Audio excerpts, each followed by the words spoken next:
right. Hello, everyone. Welcome to DrupalTutor Live. My name is Wayne Aker. I am a Drupal developer, and I run I teach training courses at DrupalTutor.com. And in this live stream, I am building a new version of DrupalTutor.com. So you're seeing everything that goes into building a highly customized Drupal 9 website. So today, we're going to be working on building custom entity types for for storing courses and sessions and registration information.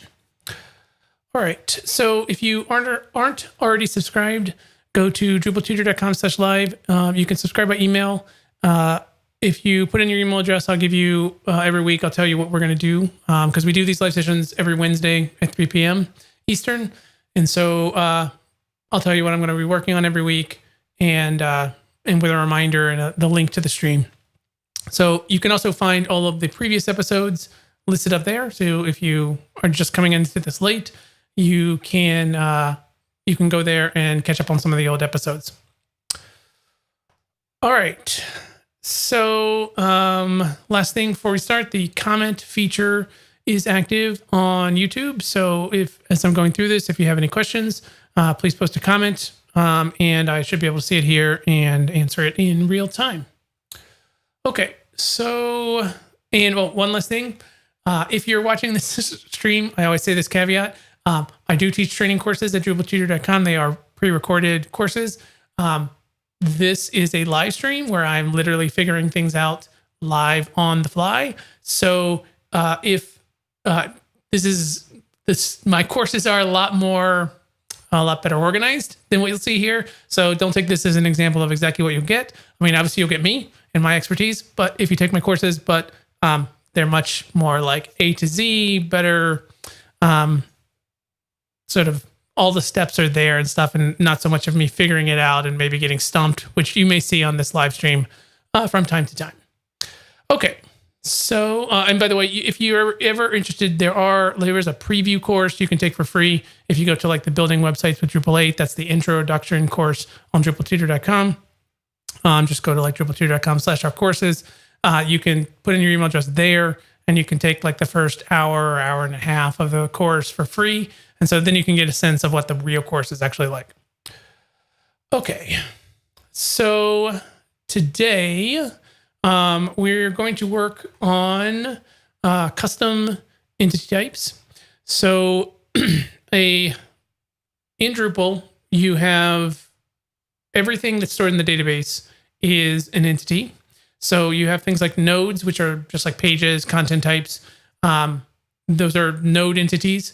You also have things like taxonomy terms, users, comments, and all of that stuff is media. All of those are different entity types that are built into the system. And so when you want to put some data into a Drupal site, it has to be an entity, or should be an entity of some kind. And you can decide to use the built-in ones, such as nodes, media, taxonomy terms, if they fit your use case, or you might find a module that has other ones. Like if you're doing e-commerce, you might get Drupal Commerce, and then you would have like products and product variations and things like that. Or if you have a use case that doesn't totally fit any of those, then you can write code to create your own entity types. And that's what I'm going to do today for storing information about the courses, sessions, and registrations on the DrupalTutor website. Now, before I do this, I should say that there are other options out there. Like if you're thinking about building a learning management system, you could use the group module for this. The group module is actually a pretty good fit for this use case. And if I didn't know how to program, I probably would use the group module to accomplish what I'm going to do today. The reason The group module allows you to create groups, and then users can join those groups, or you can do something else to join users to the groups, like maybe they pay and then you have some code that puts them into the group. And then by having access to the group, that gives them access to content that is posted to the group. So that's actually very similar to courses and people buying courses. So you could make it work with the group module. I'm not going to use the group module primarily because this course functionality is like the core of what I need for DrupalTutor.com. And I feel like turning over that core functionality to a contributed module, which is both more complex than I need because it's designed to solve a bunch of other use cases in addition to mine, and it's not something I control. Like they could change that module at some point in the future. I don't like that. Now, if I wasn't a programmer and I didn't have another choice, then that's what I would do. But in this case, I feel like it will be simpler if I just create exactly what I need. And then if I ever have to debug it, it'll be as simple as possible because it only does what I need. Now, on the downside, that means that I have to own the code. When Drupal 10 comes out, I have to make sure it works with Drupal 10. Everything's on me, but since I'm a programmer, that's okay.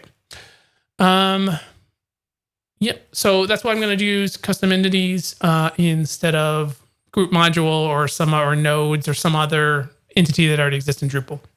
One other thing I should say, there is one other benefit.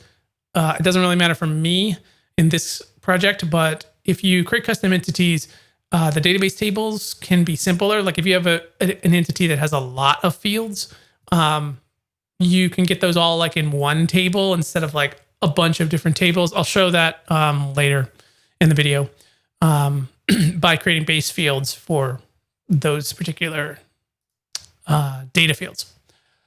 Okay, so I think that's enough prefix sort of. So let's take a look at, let's see, move this a little bit. Okay, so all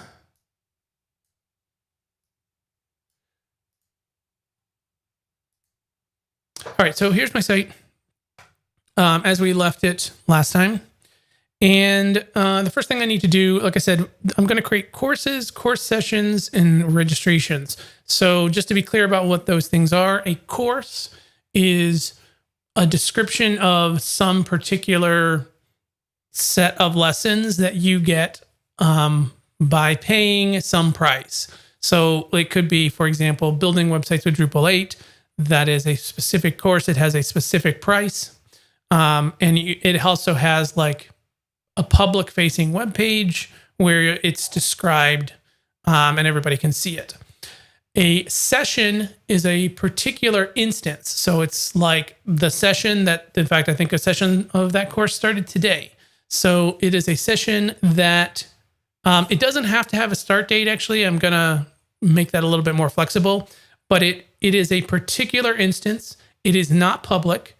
If you are registered for it, you get access to the session, and that gives you access to a particular set of protected resources, the actual lessons themselves, not just a description of the course. And then the last entity is the registration. So a registration is this particular user is registered for this particular session.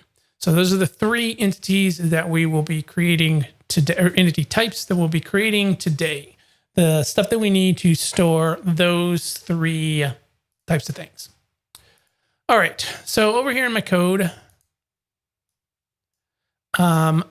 we need to create some new entity types. Now, the easiest way to do this is with Drush, because when you create a new entity type, there's several different files that you have to create.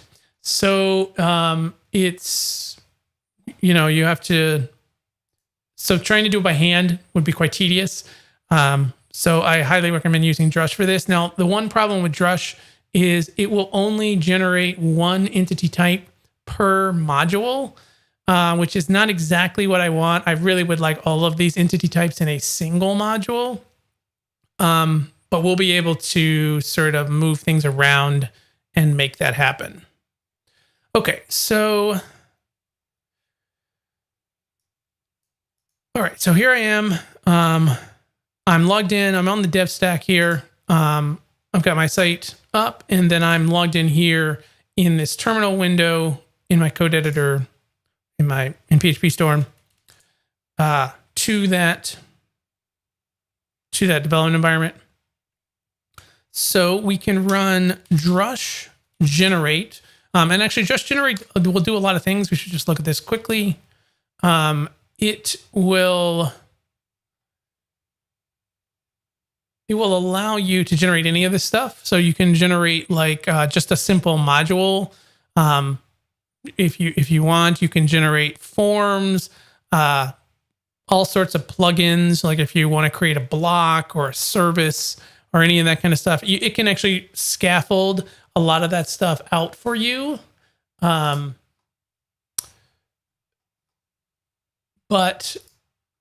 so that's what we're going to use now. So we'll run drush generate, and the one that we want to use is entity content. This generates a content entity. So one thing we should say, there are two types of entities in Drupal. There's configuration entities and there are content entities. Configuration entities are for storing things that are configuration, like settings, views, things like that. Those are configuration entities. Content types, those are configuration entities. Content entities are things that, and you can think of configuration entities as things that wouldn't change if you had multiple copies of your site. So like if you had a testing copy and a production copy of your website, you would expect the configuration to be the same because the testing, for testing purposes, should be the same. So a configuration entity would be the same between them. Content entities would not be, right? Because you'd be testing, you'd be putting dummy content in there. So a content entity is any content. I mean, that's basically say they're media, nodes, taxonomy terms, and in our case, the courses and the and the sessions and the registrations are all going to be content entities. So we'll do drush generate entity content. And it's going to take us to a wizard. So we have to create the name. And so DrupalTutor courses, I'll call the module. Machine name, sorry. DrupalTutor DT course.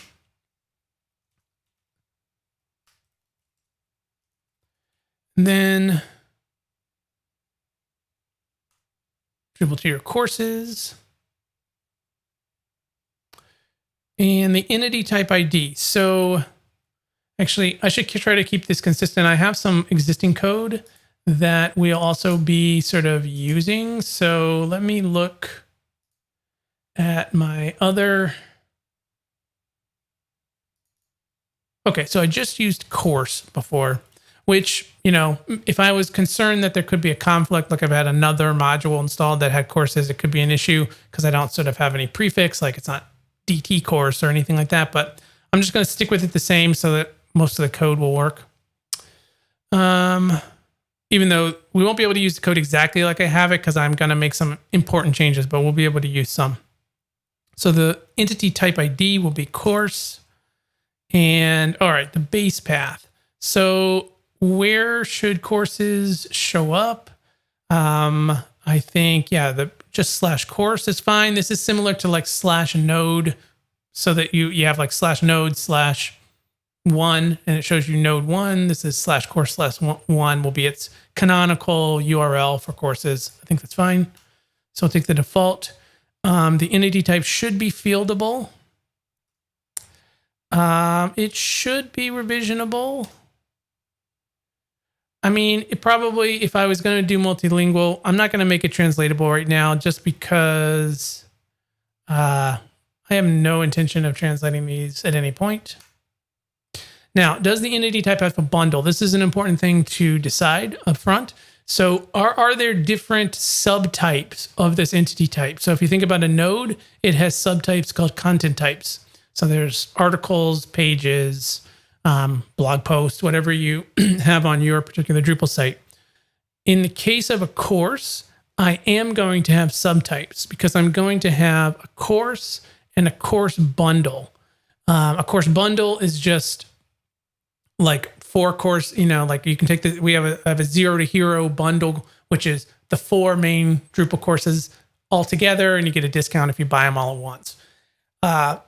Currently, I have those as 2 different entity types. I have course bundle as one entity type and course as one entity type, but really it's not necessary. I think just course and then 2 types, course and bundle, is fine. So we will need bundle types for this. Create a canonical page, yes, because that's going to be the page people look at when they read about the course. Create an entity template, yes, that's what we'll use to style it. Create CRUD permissions. I'm going to say yes. I mean, the permissions aren't so important here because it's mainly me editing the website. Add a label base field, yes, because the course will have some kind of name. Add a status base field.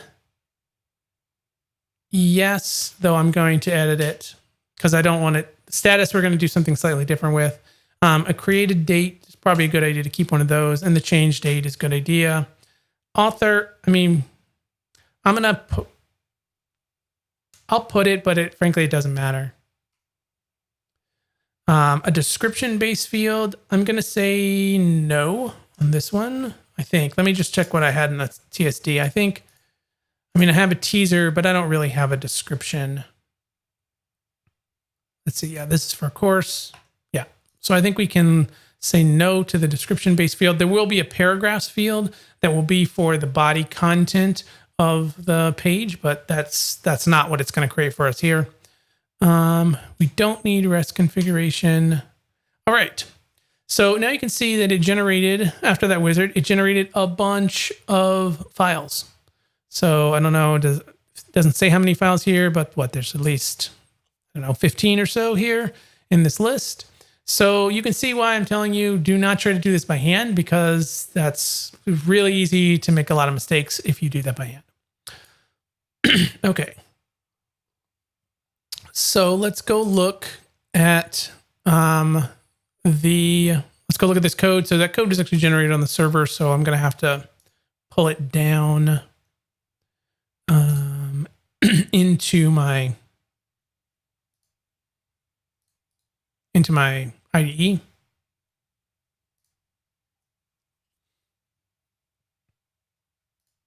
Okay, so what it created was this module. So it created the whole thing. And so it created, wait, where did, oh, that's odd. It didn't create the info file. Either that or it didn't download the info file for some reason.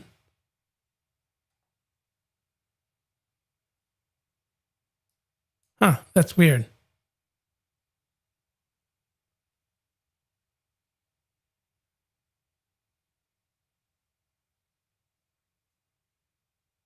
Huh, did they change this? Let me just see something here.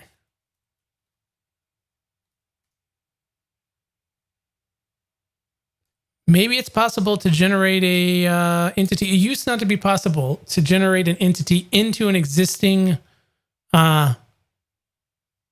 module, but maybe it's possible now because it didn't actually even create the info file. Let's just do a quick test here. So like we're going to need DT, or we're going to need a DT course, entity type label will be session.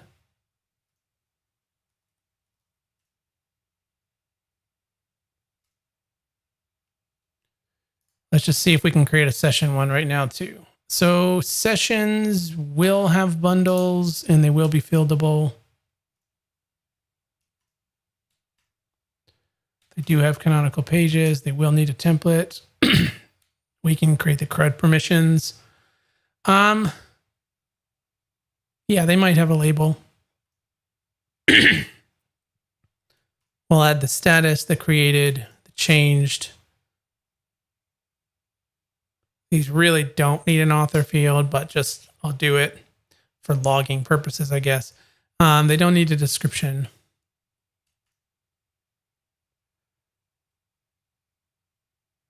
All right, so the question is, did it screw this up? Like if I now look at the action links,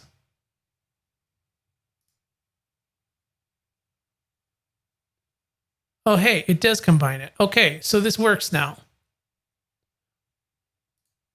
Okay, so forget what I said about you can only have one entity type per module. That apparently is no longer the case. It used to be it would generate the whole module and you couldn't do it, but now it just like puts it into the module, which is great. That's exactly what I wanted. Okay, so let's download this again. And okay, so the only thing we are missing is the info file. So let's just do that manually. So what we should have done, now that I know that, what we should have done is generate a module first, which you can do with Drush, and then generate the content entity into that module. We should have done it as 2 steps. Okay, so all we need to do to fix it is do dtcourse.info.yml. And then let's just copy in some examples. We don't need these dependencies. And we'll just say this is 9 and 10. And this will be DrupalTutor courses. And that should be fine.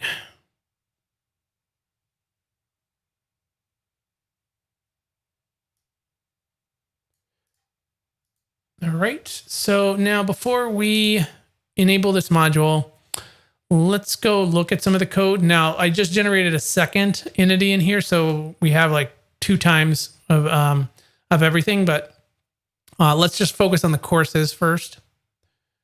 So entities are defined primarily, or I guess in whole, by the entity class. So that is always located in a specific location because it's a type of plugin. So it has to be in source entity inside of your module. So here we have, this is the course entity class, and it is described, and it looks like when I did the wizard, I don't think I quite did this right. This should have just been like course, and I think I got confused between the entity label and the module name because I thought it was going to generate a module. So this annotation defines everything about this entity. So you can see here it gives the entity ID, and then it has the labels in plural labels, course, courses, and again this is incorrect. You can see it tried to like pluralize courses. I already put it in as plural, so that's why it messed up. So this should be course, courses.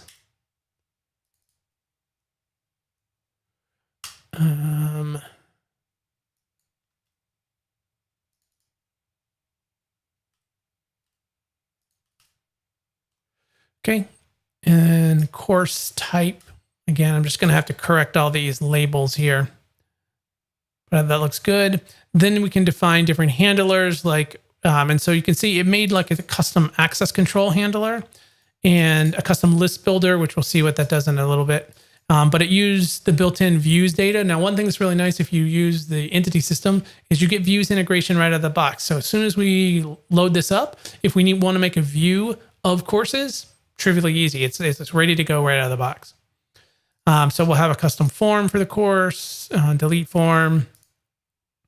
And yeah, so let's just make sure all these other ones look correct. Show the revision UID, that's fine, UI, that's fine. Label, so I'm actually going to change the field for label because a course has a name. I mean, it could be label, but the name will be, what this entity keys does is there are certain things that have to exist for an entity, like what is the ID? And so this is mapping the Drupal concept that must exist for any entity to the actual field that stores that data. So most of the time they match, but like revision ID is what it's actually going to be stored in the database as. Label, I want that to actually, the field name to be name because it's the course name. You can see owner, that's going to be stored as a UID field. And so this is that mapping. So we'll have a name field, so we'll just change that mapping. And then here we can define where the admin interface and the different pages are for this entity. So we have admin content course by default, but I don't want it under content because last week we created a custom LMS entry on the admin toolbar. So I want it to show up under there. So this was admin/LMS. So let's make this admin LMS course or courses maybe. That could be the URL where we will list, and this is for the collection. So this will be the listing. This is basically the equivalent of like the content listing here, something like this, but for all the courses, that would be the collection. So the add form will be at course, add, and then the type of course, that seems fine. The canonical URL is course and the course ID, that's fine. The edit seems fine. Delete seems fine. Okay, the bundle entity type is the course type. We'll look at that in a moment. Okay, so that defines this type. Now there's one other section. Most of this stuff you can just leave it. It puts in some boilerplate for the pre-save. In this case, it's just to set the owner ID. And that wouldn't be here if we hadn't selected that there was going to be an author field on this entity type. So, so down here is the key thing that you're going to want to customize. So if you've decided to make a custom entity type, that's because you have some data that doesn't fit into the normal or use case or whatever, that doesn't fit into the normal Drupal entities that exist. Probably you are going to have fields that don't match the standard fields. This is where you define them. Now, I did say that this was a fieldable entity type, so we will be able to add fields in the user interface, just like you do with content types. We're going to be able to do that. But here in the base fields, we should define any fields that all types of courses would have. What is the lowest common denominator? Every course, whether it's a course or a bundle, it always has these fields.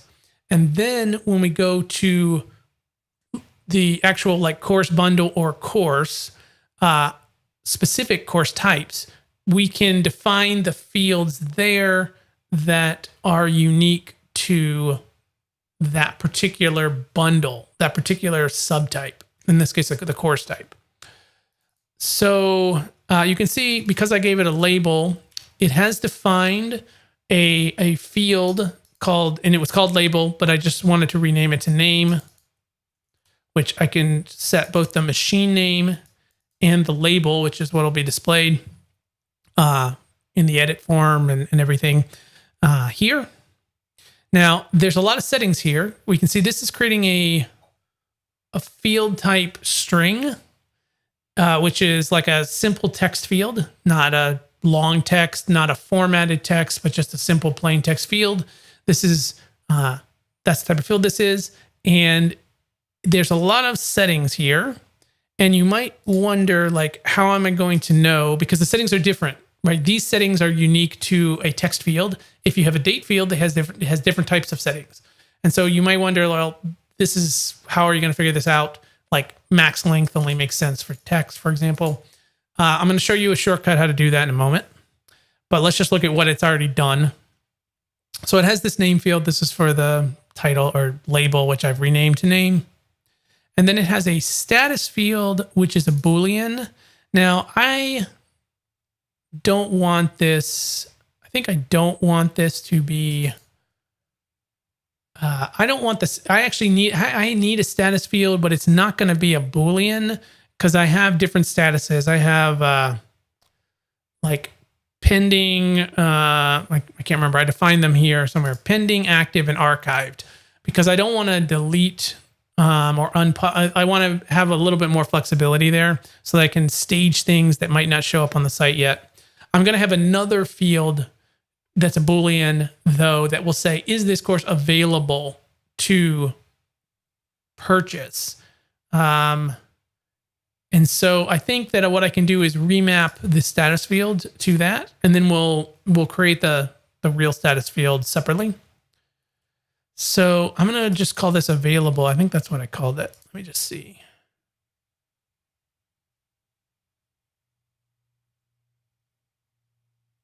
Yeah, available for purchase. The field name is just available. It's a Boolean, so I'll just use the code we already have here.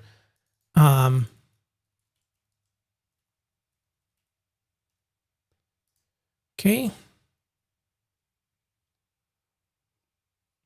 And you can see we can do things like set the default value for it, so it'll be checked by default. And then we can set this is how the form will be configured. So this is basically like the Manage Form Display tab. Those settings are here under the display options for the form, and the display options for the view are like the things that show up under the Manage Display tab if you're configuring a content type. But I'll come back and we'll look at those in more detail when we do another field here. Okay, so next field is the UID. This is the author field, the user field. This is an entity reference field labeled author. You can see that the target type for this entity reference is a user account. And again, it has some settings for how to set up the form and the view display for this. We have a created date. Now it has a special field type called created. You might think, oh, that's just a date, but it has a special thing called special type called created, because then it automatically takes care of filling it in on all new content. So you don't have to set this manually when something new is created. And then we have the same thing for changed. It has again, a custom field type that automatically updates this timestamp every time the entity is saved. So that's all we got right now. Now that's a pretty boring entity, right? Because it's basically a name and user information and the day it was created, the time it was created or changed. It doesn't really have anything useful in there other than a name. So we need to add in, or I guess we've changed that one thing for available.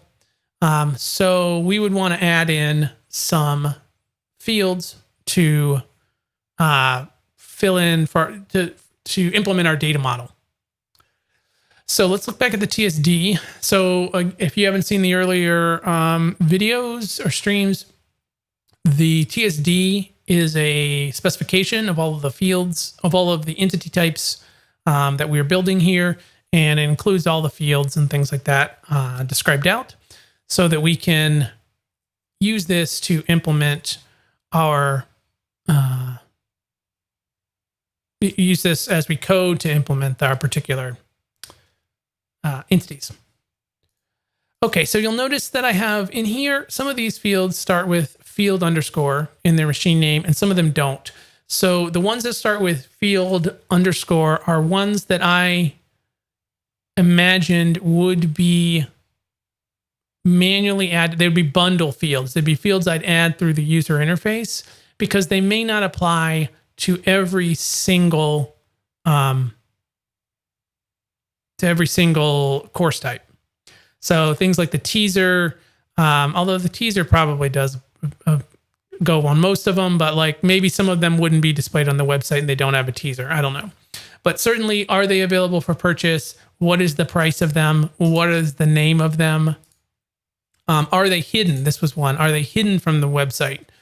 Because there may be a private class or something that I need to put up, because I may be using the website to deliver a course that is only for one company or something like that. What is this wait field is like if there's a listing where should it be in the list? Should it be like at the beginning? The weight field is an integer in it, for how it should sort order. Duration, how long does the course last? And then we've already got like UIDs and the status is something we're going to add. And yeah. So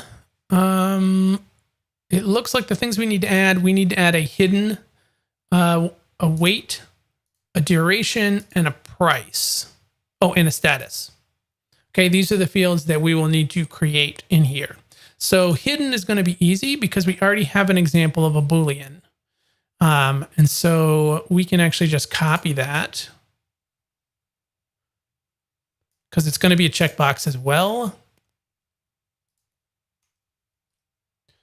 And so we'll just copy this available one, and then this field will be called hidden. And I think the label I use on this is like hidden in course listings.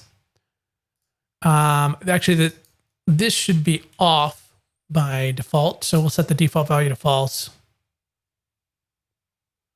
But everything else I think can stay the same. So now we have that base field set. Okay, so next we need, let's do another simple one first. So how about weight? Weight is just an integer field. That's a field that we already have everything. Drupal website, Drupal core comes with that already. So let's, so we need to define an integer field. Now we don't have an example in here of defining an integer field. It's going to be similar. Obviously this is very formulaic. It's similar on each of these, but we don't know what the settings are supposed to be for an integer field. In fact, integer fields do have settings like min and max settings and things like that. So how would we know what they are? So the easiest way that I have figured it out is to basically create the field on the site and then go look at the configuration for that field you created. And that will give you sort of the roadmap for how to create the code for that field. So let's take an example. So let's go, and it doesn't really matter where we create these fields, so we don't have to do it on courses. We could do it on a node, which I'm going to do it on a content type now because we haven't enabled the module yet. So if I go to like a content type, and you can do it on page, doesn't really matter. I'll go to manage fields. Let's just add an integer field to here. Let's configure it exactly like we want it. And then let's go look at the configuration for it. So I'll add a new field. It is a number integer. And I'll call this like temp integer, just so I remember to delete this, because after we get done with this, I need to delete this field because this is not supposed to be there. Okay, so it is going to be limited to just one value. And remember, this is eventually going to be the weight. So it is going to be a required field. It doesn't have a minimum or maximum. Technically, a weight could be negative. It's so we'll just leave those as it is. We're not really ever going to display it, so we don't need a prefix or suffix. We should have a default though, so I'll set it to 0 by default. And I'll save these settings. And then we can also look at the manage form display and manage display and just make sure that they're set up like we want. So if I find the temp integer, yeah, there's really no settings here. It's just like a number field. So that's fine. And manage display, I'd actually like to probably hide this. I don't know if that's I don't think it really matters here, but like, yeah. Okay, so we'll hide that. And then now we need to go look at the configuration for this field and then take what we find there and map it back to code. So let's go to configuration development, configuration development, configuration synchronization export. All right, so under here, we can export the entire thing, but we don't really want the whole configuration for the site. We just want to look at a few things. So I'm going to go under single item. And we can go, there are two things we're going to look at. We're going to, or actually, no, there's 4 things we're going to look at. There's field storage, entity form display, and entity view display. Those are the 4 things we need to look at in order to gather all the settings we need in order to create the base field. So if we start with like field storage, and then we can choose the field that we just created, which is currently it's on a node and it's temp integer. Then if you look at the configuration here, you can see there are some settings like unsigned equals false, size equals normal.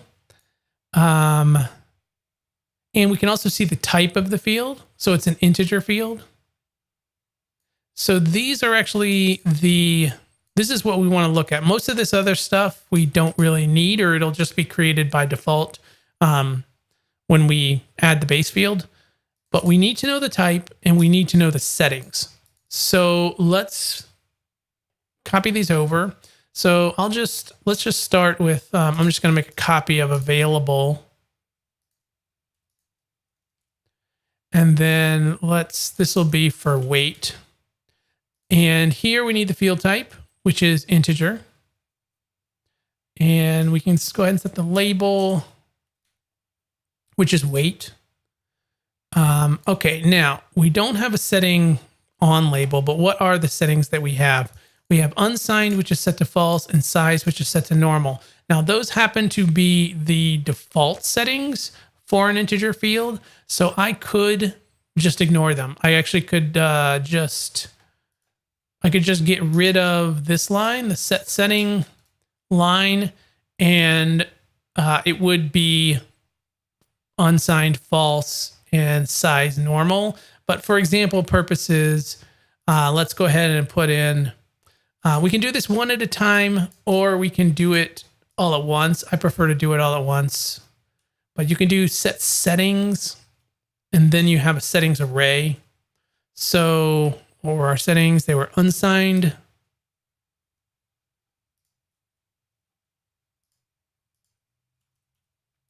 unsigned is false, and size, oh, actually overrode it, but size is normal.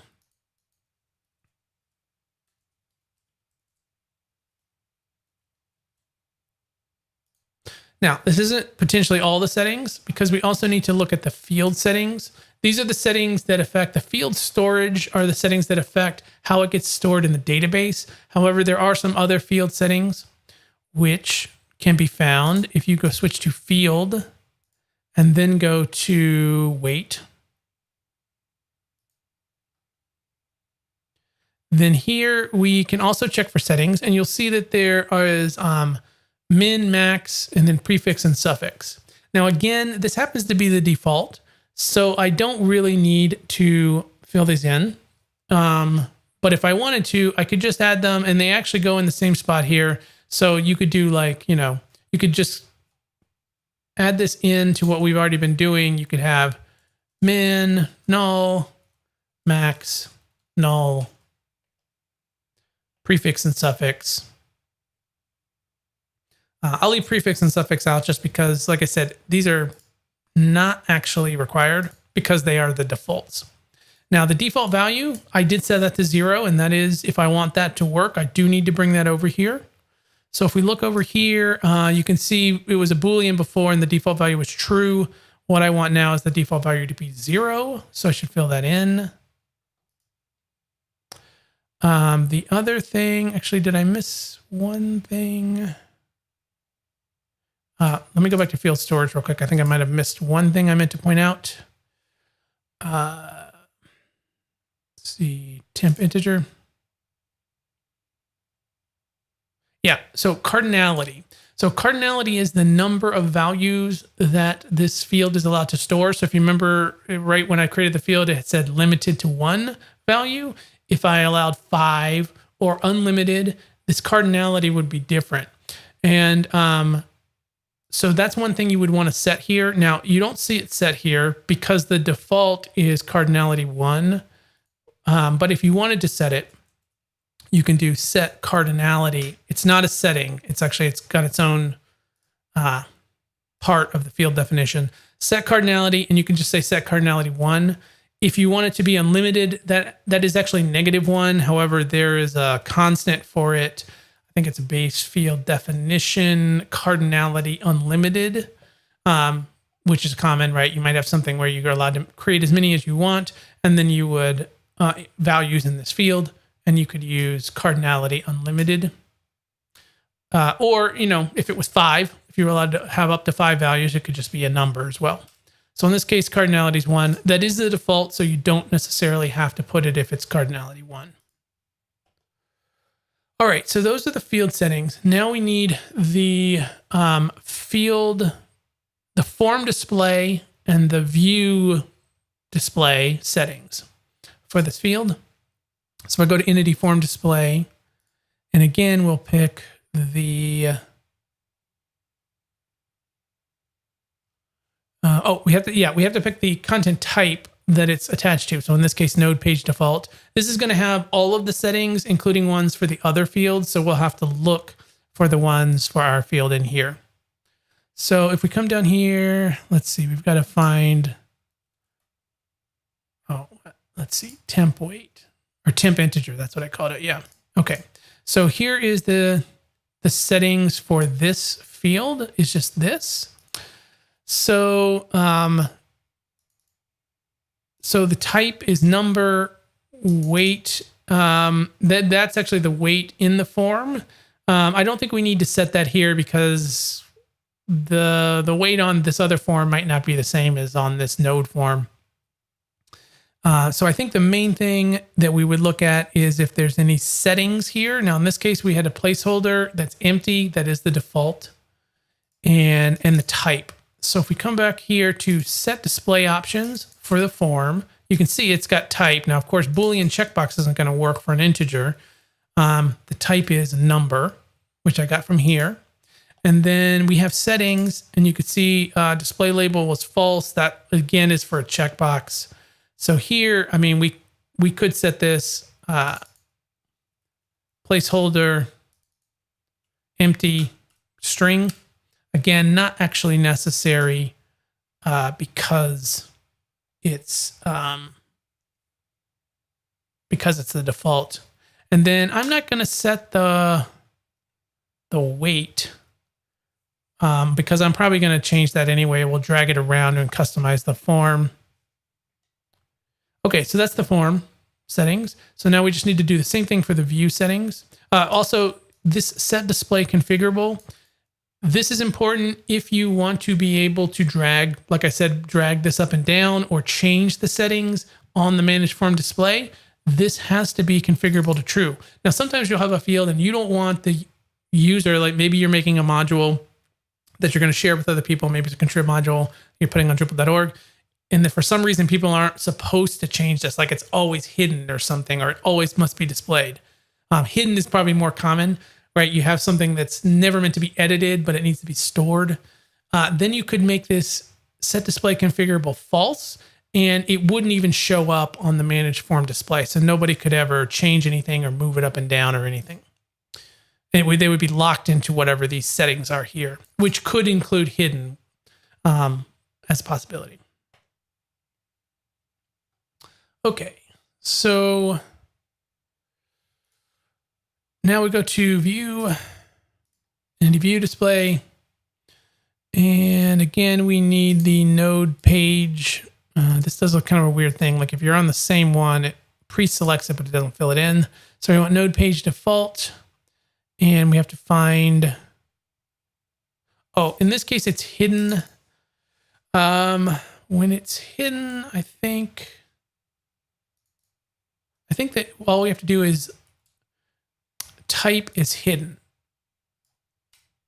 And really it doesn't matter what the settings are after that, so they can just be the default. I think if type is hidden, then it won't show up, which is what we want for the weight.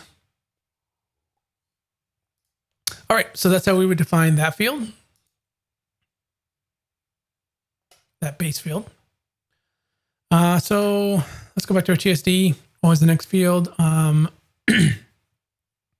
Okay, we have the duration, which is an interval field.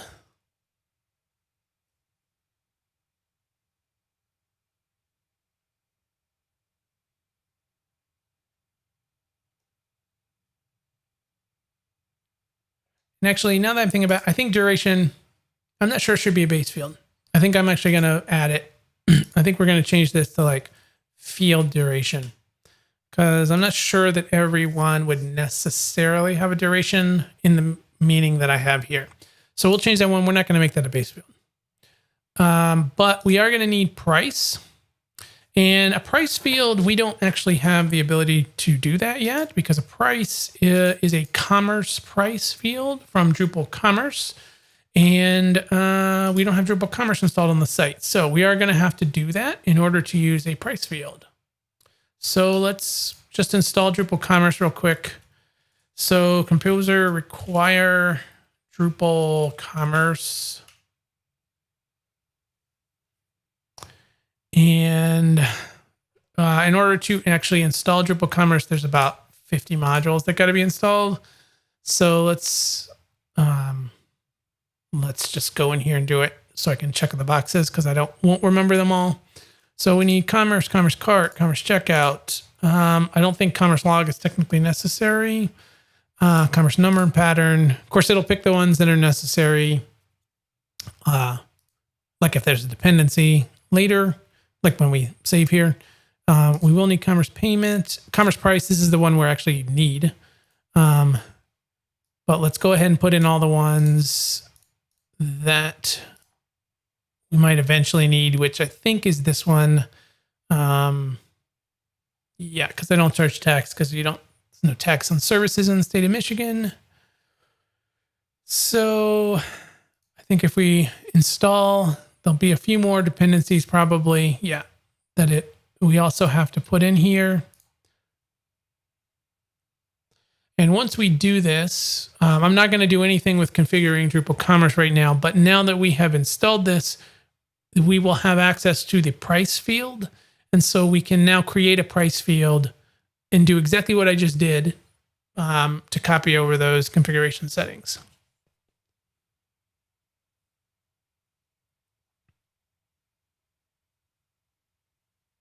And it takes just a minute here since it's installing, what, like 15 modules or something.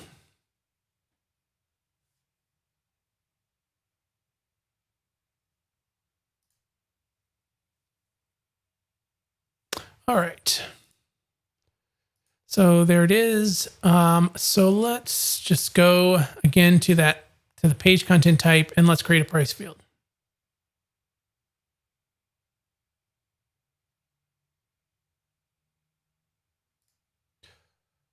All right, so you can see here that there's a new field type under commerce called price. So again, I'll just call it temp price to try to remind myself this is supposed to be deleted. It will be limited to one value. It is going to be a required field. It is only going to be in US dollars. Although I guess if no currencies are selected, all currencies will be available. I mean, I guess that's fine. We're not going to allow negative prices, and there is no default value. You have to type it in. There's no reasonable default here. So save these settings. And now we need to go back here and let's refresh the single item export from the configuration. And we got to go through those 4 things again. Or, well, actually, we should just go to Manage Form Display and see what we have here. Yeah, there's no settings, so that's fine. Manage display. Yeah, the default's good. We just want the regular symbol. Oh, so this is new. Last time I looked at this, I don't think it had this setting. Strip trailing zeros after the decimal point. I mean, that is helpful because I do it that way. So maybe I'll go ahead and pick that. Okay.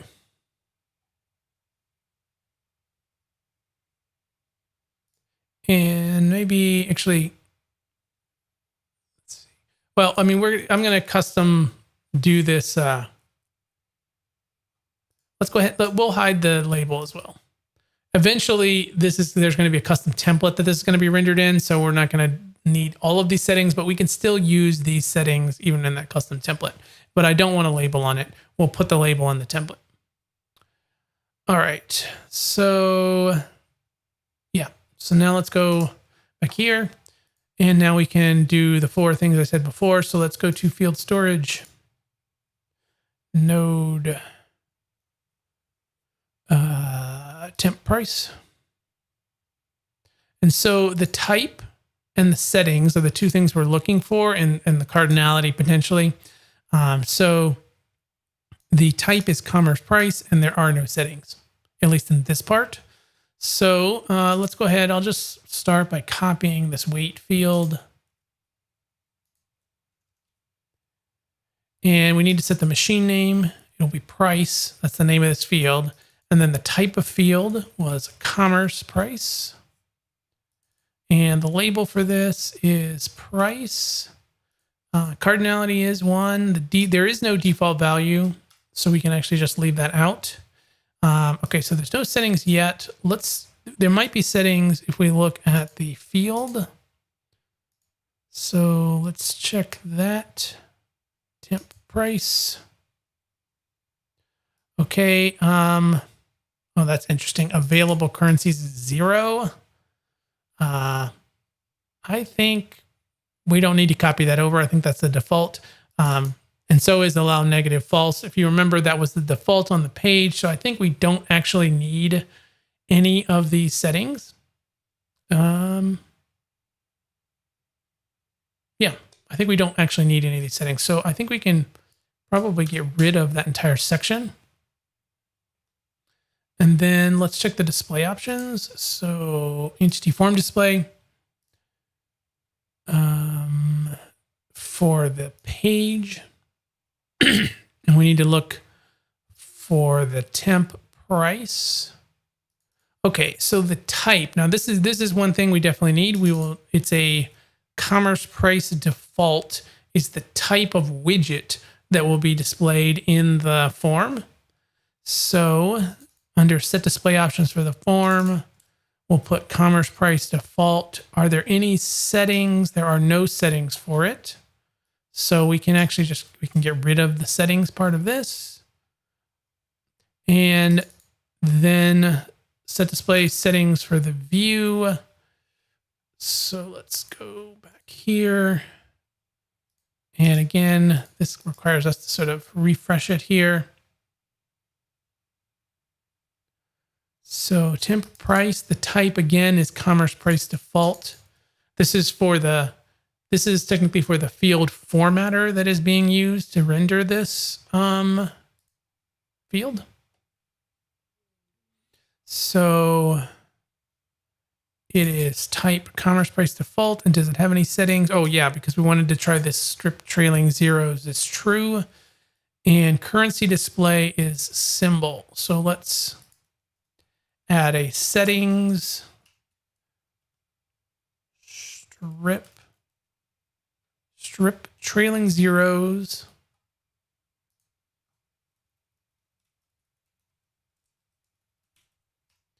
And currency display symbol.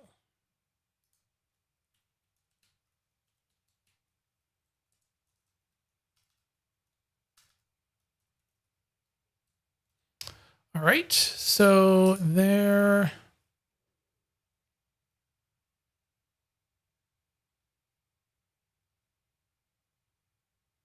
Yep, so I think that should be good for the price configuration. So let's look over here and just see, do we have any other?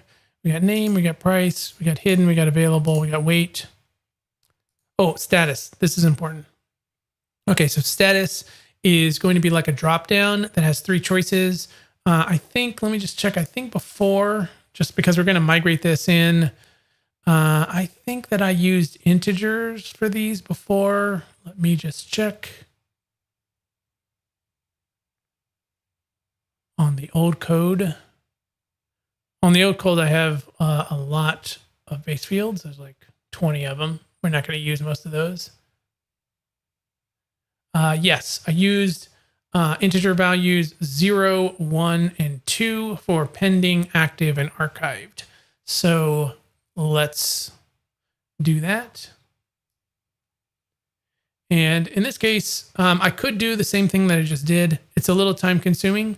So I'm just going to copy over because I think we want this pretty much the same as before. So, and I don't think anything has changed on this one. So I'm just going to copy this code in. All right, so status, this is going to be of type list integer because it is a selectable drop-down list.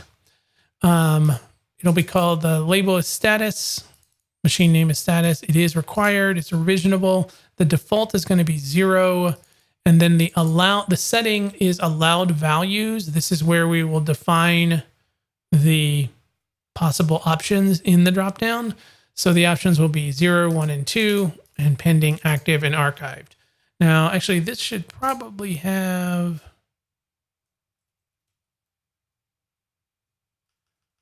These should probably have translation strings around them, I think, because these are translatable strings.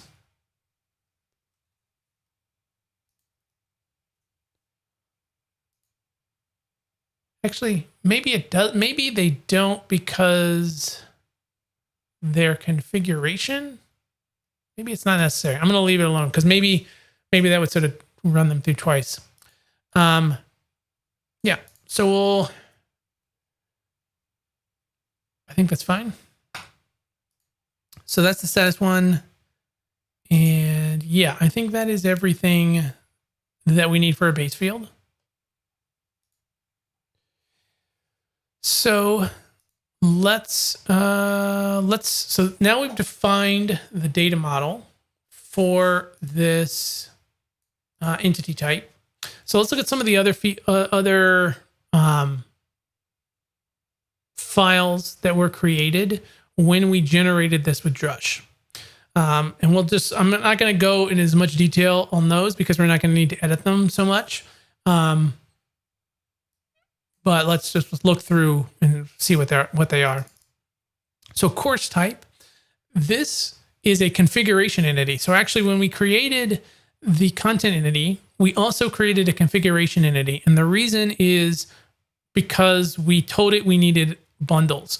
And so if you have bundles, then you have to have a bundle type in order to define those bundles, because you need a configuration entity, because every one of these bundles or subtypes can have its own set of fields. So there needs to be some configuration record that those fields can be attached to. And that is the configuration entity, which in this case is called a course type, which it uses by sort of taking the regular, it generated that name based on the content entity was called course. So this is called course type. You could change it. It doesn't have to be called that. You could edit it here. That is just defined here. Drush did that for us. But because I screwed up the name when we typed it into the wizard, I am going to have to fix these labels. So it's course type, course types.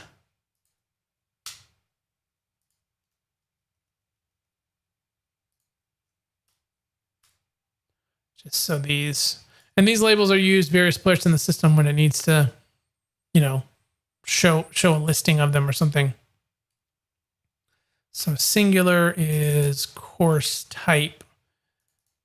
This is course types. Okay. And so the config entity type, I should point out here, this is an annotation like the other one, but you see it says config entity type at the top. This one said content entity type. That's how Drupal knows which one's which. And then we don't have as many settings for a configuration entity in here, but we do have like the form definitions, the list builder, and some permissions and other entity keys. I think in this case, we don't need to change much of this. Oh, we should probably change the URLs because we should configure, we have that LMS section. Course type should be configured under the LMS URL parts. So that was admin LMS, and then maybe it's config, because we'll create like a configuration option underneath LMS. And that's where these course types should be defined instead of under structure. And yeah, I think that should be all we need to do here. Probably we don't need to change anything else because all of this has is an ID and a label, and we don't need any other sort of base fields. Or it is possible if you have a configuration entity, like other types of configuration entities might have more data associated with them, in which case you could create additional variables here, and it would define that as part of this configuration entity, the configuration data. In the case of a bundle, you really just need the ID and the label. So I think we can just leave this alone. I mean, these little labels are annoying me because I screwed that up, but yeah, so we got that. Okay, so that's what the course type is. I'm going to skip the session stuff. I'm just going to focus on courses right now, just based on the time that we have. So you see that there's some session ones here. These are basically exactly the same as what we just looked at, it's only for a different entity type. Okay, so if we look under form, this is where the forms are defined for the course and for the course type.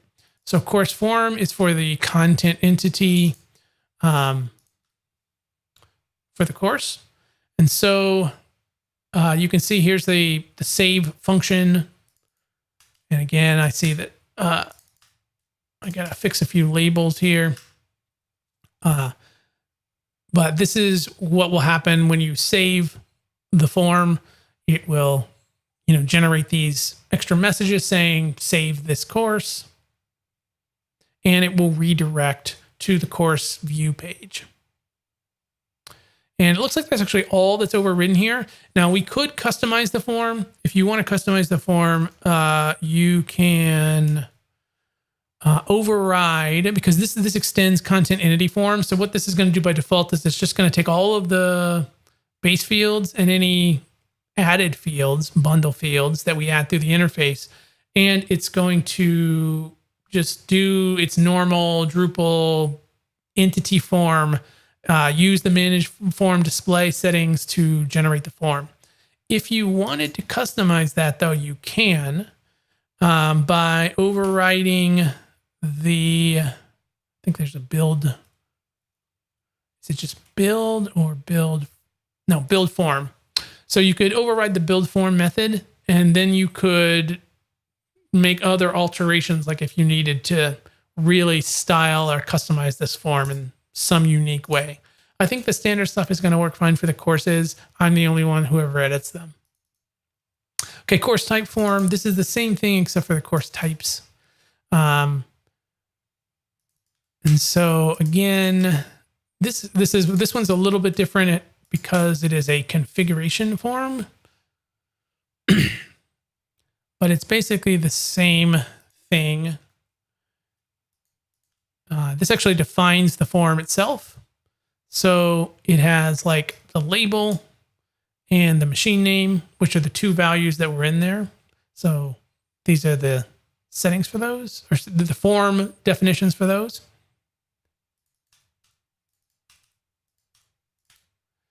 And then here's what happens when you save.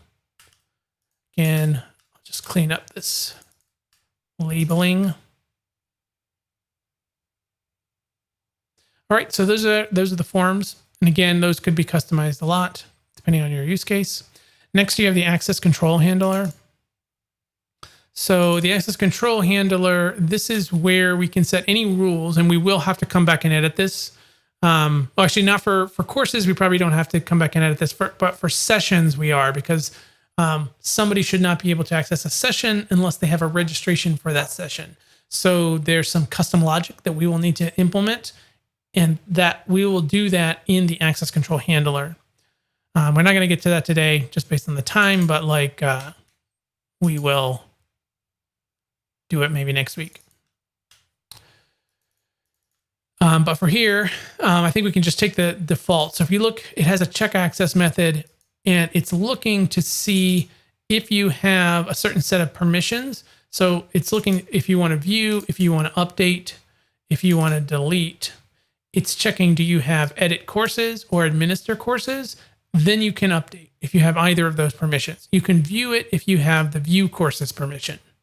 You can delete if you have, and again, I'm going to clean the text up here. If you have delete courses or administer courses. And then the default is no opinion neutral, which if nothing else grants you permission, then if no other module or system does, then you would not have access.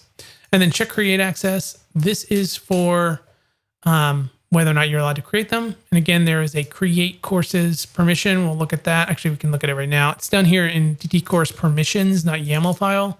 That's where all of these are defined.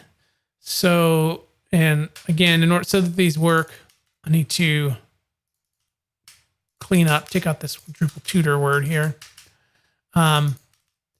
This is where the permissions are defined. So this is the sort of machine name of the permission. And then the title is what you see on the permissions page, along with any description. And the restrict access means it just puts a little label like warning. This is a sensitive permission. Be careful who you give it to. Warning.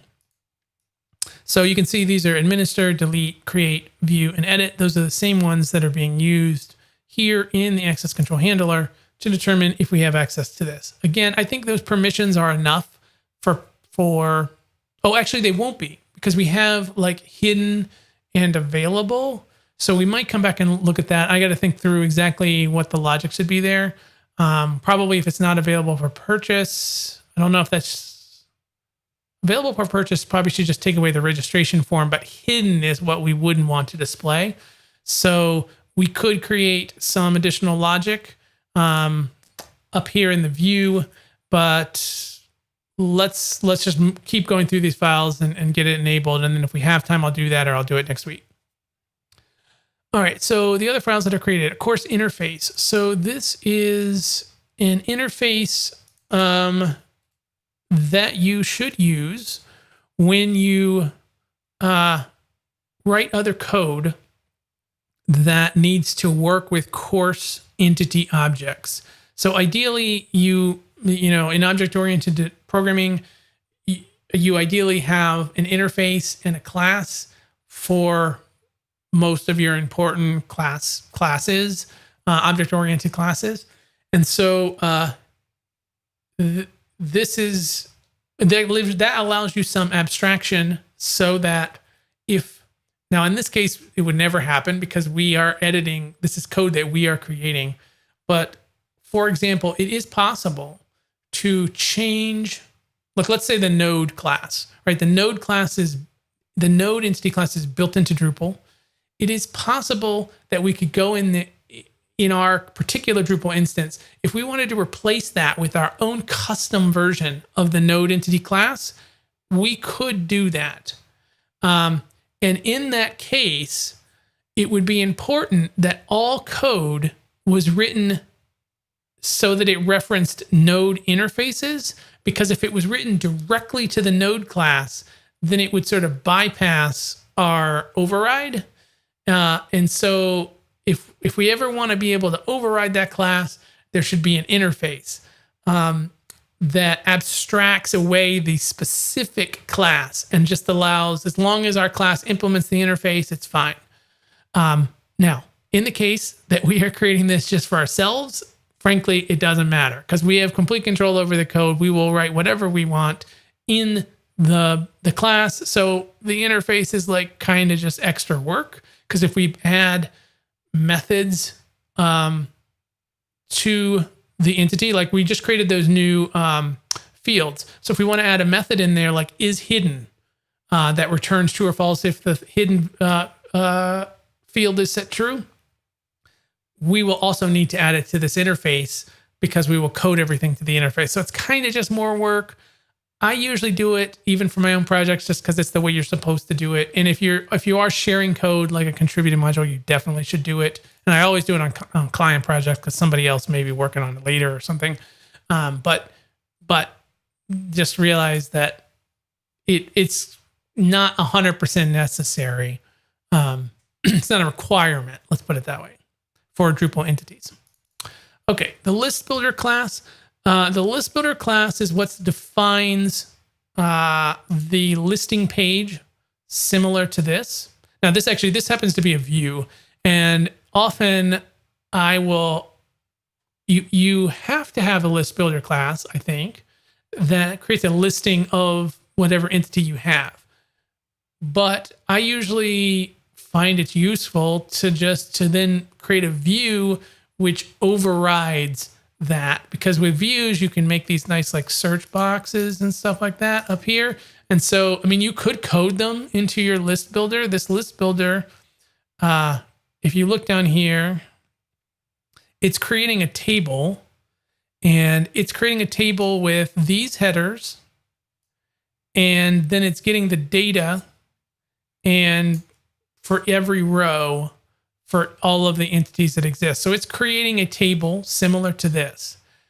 And if you wanted some kind of search form in here, you could code it, but usually it's easier to do it in views. So I usually keep this really simple and then override it in views.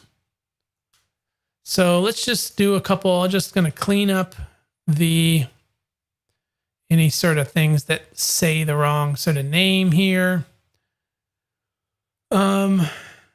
And actually we changed like this. I'm just going to get rid of status because we changed what status is. So I'll get rid of the status heading. All of these other ones are fields we left alone. Oh, actually label is wrong. Although it doesn't really matter, I guess, what the machine name is, but I'll just say name instead of label. But otherwise, I think this is fine because we're not really going to use this. Okay, the course type list builder, this is the same thing except for course types. So we didn't customize this. So other than cleaning up this one string that I screwed up, I think we can leave that alone. All right, then those next ones are just for the session. So then we have a course template. So this is the Twig template for what will be displayed when we look at a course page.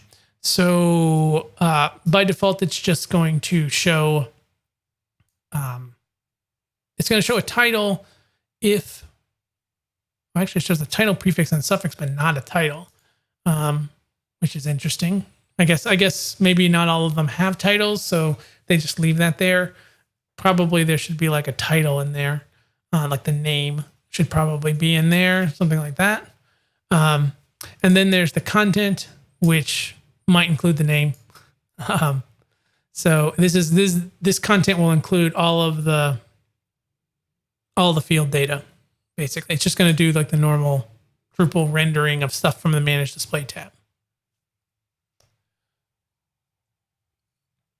Okay, so let's see. So we looked at the info file. Let's just finish up with looking at these other files so we can see everything that was created. Links actioned. So this creates these buttons, like an action link, these kind of buttons right here.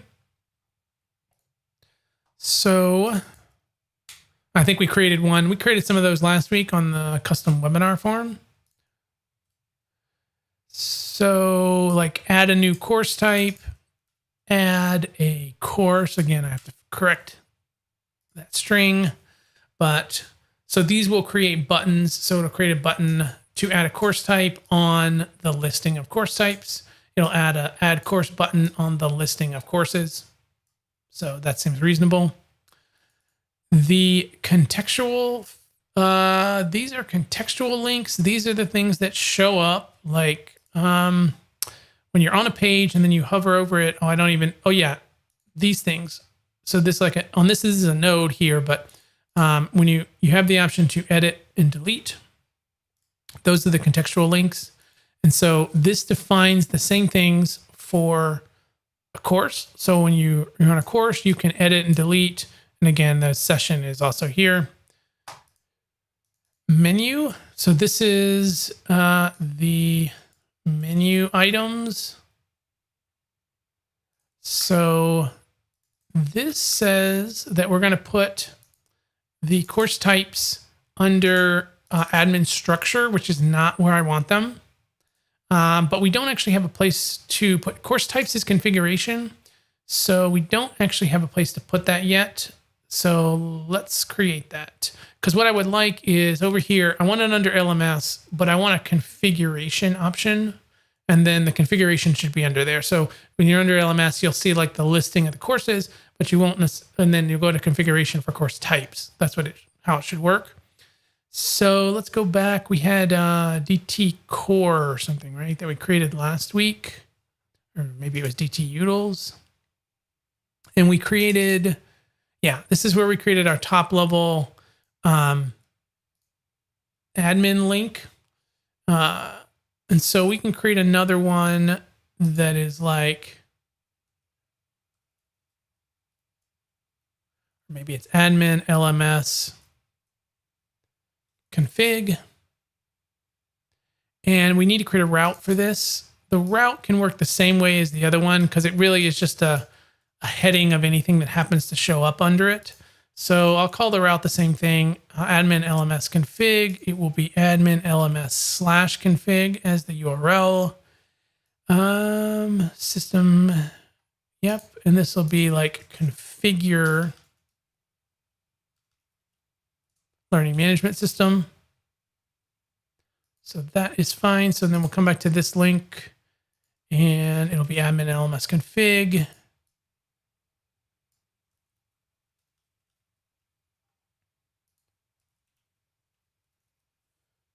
And the title will be configuration.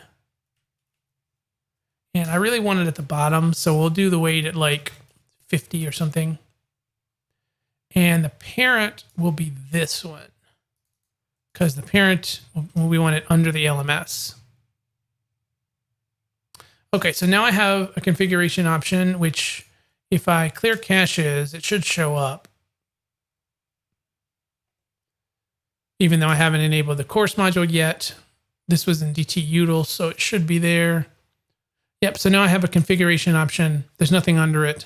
We're going to put the course types under it. So let's come back to course here. And I want this, wait, what was that?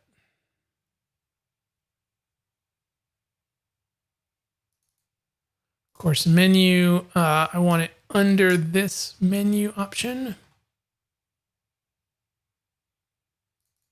So its parent is that. And we can go ahead and do it the same thing. I mean, we're going to have the same thing for session types as well. So I might as well just move that menu link at the same time.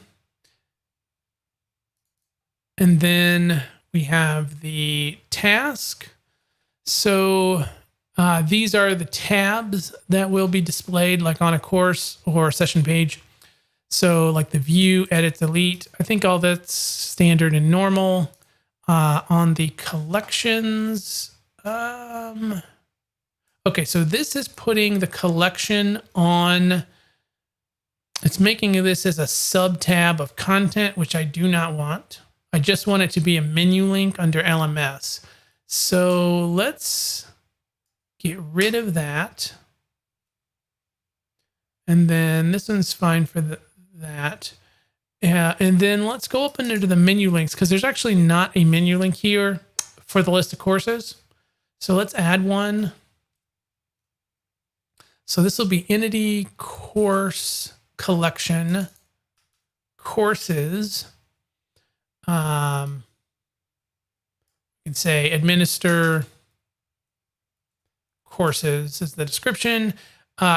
Its parent will be the top level LMS, and the route will be entity course collection. That's always entity name, or entity type, collection is always where you will get the listing page for this. That's where list builder, or eventually we'll override it with views. All right, so we administer courses. We might want to put a weight on this so that it's up towards the top. So maybe like -10, because probably by default, the webinars that we have is probably 0. All right, so there's only one more class that was created, which was the module file. Now this is interesting. Okay, so actually this is broken. So if you remember, I said, hey, you can only create one entity type per module. And then I discovered that that wasn't true. Well, it looks like it doesn't actually work 100%, because what it did is this module file, it created some of the same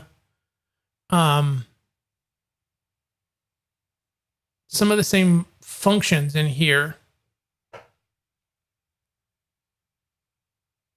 So like DT course theme is in here twice, which can't be. So we're going to have to combine these together. So anything that's in here twice, we need to combine the contents manually, it looks like. So these are probably already at the top, so we don't need those. We're going to need this piece. This defines that template file. And then we can get rid of that duplicate. Where is it? And then let's look down here. Actually, these other ones are okay. So maybe just,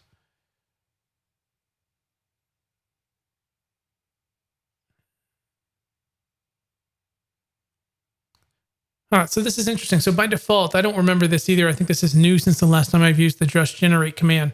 So by default, it's creating like a configuration form. When you go to cancel a user account, do you want to unpublish all of the courses or sessions that this user did, which happens if you delete a user account or cancel a user account for nodes. It asks you, do you want to move them to the anonymous user? Do you want to delete them? Do you want to unpublish them? You have like options. I don't really want any of those options for courses and sessions. That doesn't really make sense to me. Like, it doesn't make sense for this use case. So I'm just going to delete these things that do that, because I certainly don't want, if a user account gets deleted, that sessions will get deleted. That doesn't make any sense for this use case. I mean, we'd be fine for some entities, but not for this one. So I'm going to delete those entirely. Okay, so now all we have is the definition of the template files for both course and session, and then we have the pre-process functions for both course and session, which is fine. Okay, so we're almost at 4:30 here, but let's go ahead and enable this module. We didn't customize session. Well, maybe we'll do that next. We'll do that next week probably. But let's just, we built this module. It took us all session. Let's at least enable it and see what happens. So we'll drush en DT course. And if we go over here and refresh. Okay, so you'll see that, okay, so we're under courses configuration. We now have course types and session types. And if we go under course types, currently there are none available. The ones that I wanted to create, so let's look here. What did I have? I have single and bundle as the types. So we could add a course type called single. And we could add a course type called bundle, which is a little confusing, obviously, because bundle has another meaning in Drupal, but it's also a course bundle. So, and see, now that we have these, we can go in here and we have the option to manage fields, manage form display. We can add additional fields. So a single course might have certain fields. A bundle, for example, is going to have a field that references the other courses that are part of that bundle. So, but that a single wouldn't have that, for example. But we can now change all that here. Notice that we also have a courses this is our list builder sort of form that I showed you. And we have the add course, and we can add a single course. And oh, looks like I messed up something here. I've got enable. I think these were the available and hidden flags. So it can be a little tricky to, some things you can't change in the entity class. Like you can't add base fields after you enable the module unless you then uninstall the module and reinstall it. However, I do think you can change these labels. So this on label is enabled. So this should be available for purchase. And the hidden should be hidden in course listings. I think if we do this in clear caches, I think we can change that setting. I think, hopefully. Let's see.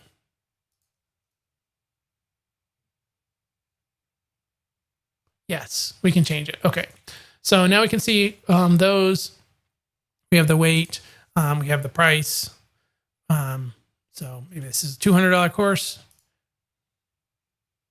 And then, so now we've got the ability to sort of store this data. And notice that, you know, we didn't do a lot of work to create edit forms or delete forms or any of this stuff.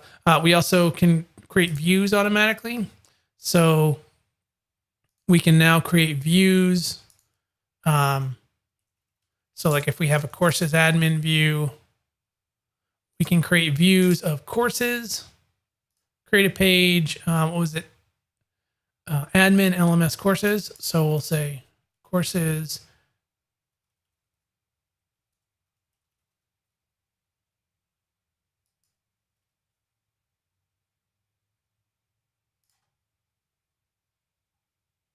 And we could make this a table.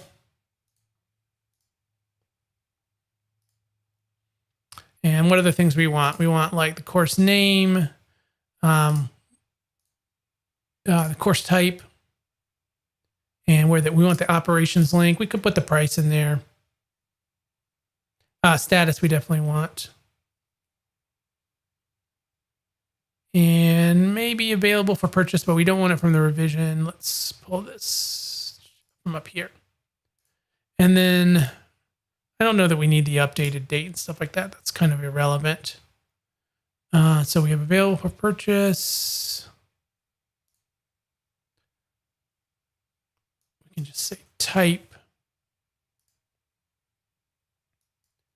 I usually call this actions. Price. Status. Okay, let's reorder these. Operations link at the end.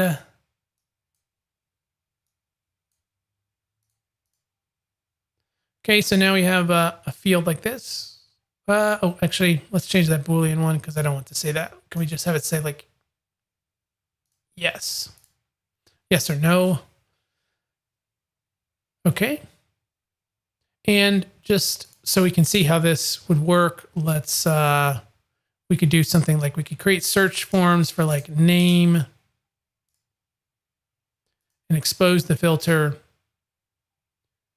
with like a contains. And now we have like a search form up here where we could search through if we were looking for a particular one. So we do need to check the access. We should set it to be the same as before, which I think there should be permissions now for courses. So let's see, DrupalTutor courses, administer or edit courses. If you can edit courses, you can see this list. I think that's fine. We can do a full pager. I don't really like the mini pager.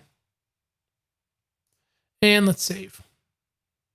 So now if I go to LMS courses, you see we have this nice views page. It's searchable.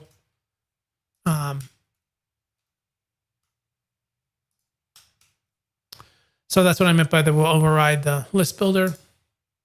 So yeah, so we've created a custom entity. It's after 4:30 now, so I think we'll wrap it up for today. And then, so next week we'll continue this. We can do the session and the registration.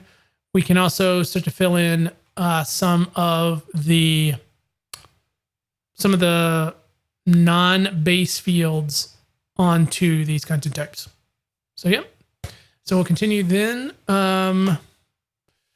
Yeah, so again, I'm Wayne Aker. Thanks for watching. And if you are not subscribed, then please go to DrupalTutor.com/live, put in your email address so you can get an email reminder every week about the live session.